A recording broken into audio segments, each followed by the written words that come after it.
Moi. Mä oon Jarkko Järvenpää.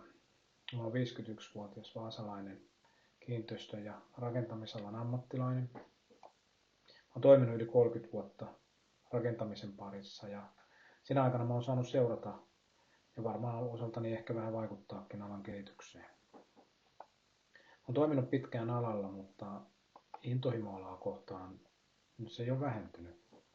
Enkä koskaan ole pelännyt haasteita. Nyt mä olisinkin valmis ottamaan uuden askeleen.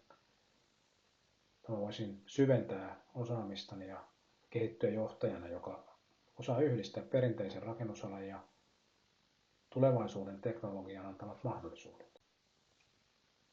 Mä aloitin mun urani jo nuorena. Mä olin varmaan 16, kun ensimmäistä kertaa menin rakennustyömaalle kesätöihin. Tietenkin täynnä intoa ja uteliaisuutta oppia. Ja sen jälkeen en oikeastaan alalta ole poistunut. Rakennusala on ollut mulle enemmänkin kuin pelkkä työ, että se on ollut oikeastaan elämänmittainen oppimismatka.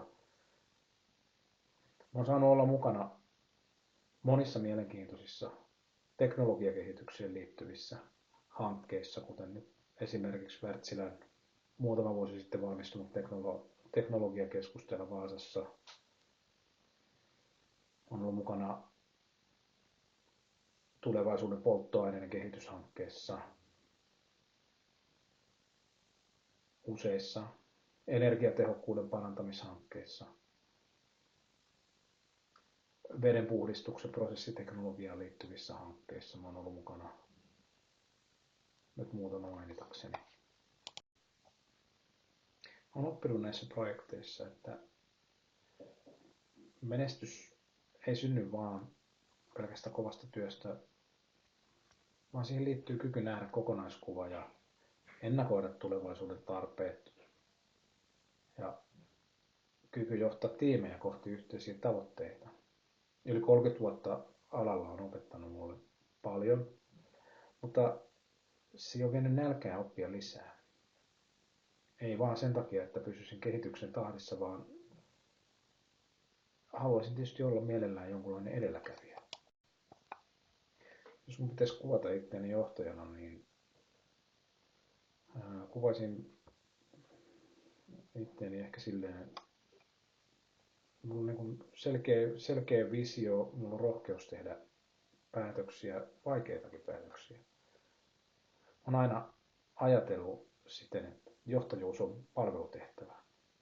Se on tehtävä, jossa meidän pitää antaa meidän tiimille parhaat mahdolliset työkalut ja suuntaa. Ongelmanratkaisukyky ja sitkeys, ne on auttanut mua läpi monien haasteiden ja mä oon oppinut vakuuttamaan muut mun ratkaisujeni hyödyistä. Mun mielestä tärkeää on, että johtaja on hyvä kuuntelemaan. Johtajalle tärkeää on, että se osaa arvostaa ja ymmärtää oman tiiminsä erilaisia näkökulmia.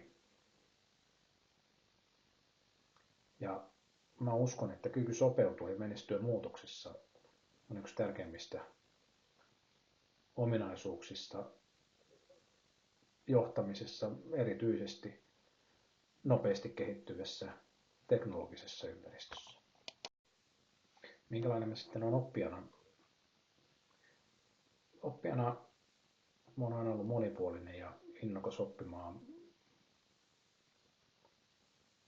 Analyyttinen ajattelutapa ja halu ymmärtää syvemmin on ajanut mua eteenpäin, mutta täytyy sanoa, että myös käytännön ongelmien ratkaiseminen tuo mulle suurta tyydytystä.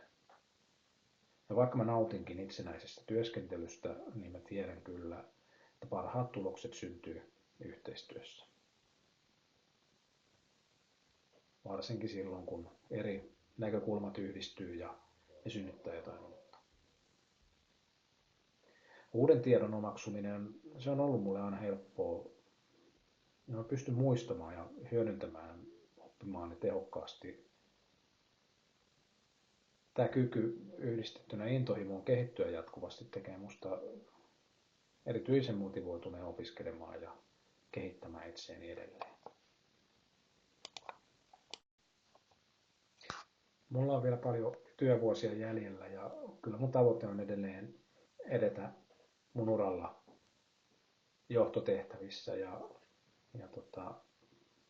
haluaisin kehittyä erityisesti teknologiapainotteisessa johtamisessa. Mä haluan olla se johtaja, joka osaa hyödyntää teknologian tarjoamia mahdollisuuksia tuoda ne käytäntöön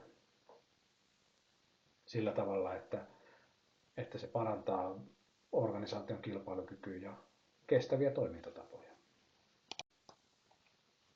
Mä näen, että tästä koulutuksesta olisi huomattavaa hyötyä tämän tavoitteen saavuttamisessa. Se toivottavasti antaisi mulle syvällisempää ymmärrystä uusimmista teknologioista, niihin liittyvistä trendeistä ja strategisen johtamisen työkaluista. Pääsy tähän koulutukseen olisi erityisen tärkeää, että mä voisin viedä osaamistani uudelle tasolle. Ja mä olen erityisen motivoitunut kehittämään itseäni ja uskonkin, että tämä koulutus tarjoaisi mulle juuri sen, mitä mä tarvitsen tulevaisuuden johtamishaasteisiin vastaamiseksi.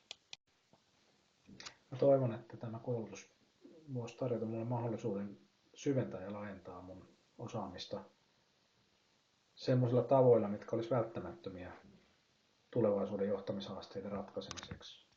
Mä toivon, että koulutus voisi antaa mulle ei pelkästään uusinta tietoa ja työkaluja, vaan että se myös haastaisi ajattelemaan ja toimimaan strategisesti. Ja että se tarjosi mulle mahdollisuuden kehittää ratkaisuja, joilla olisi ihan oikeasti konkreettisia vaikutuksia kiinteistöhallinnan ja rakentamisen alalla.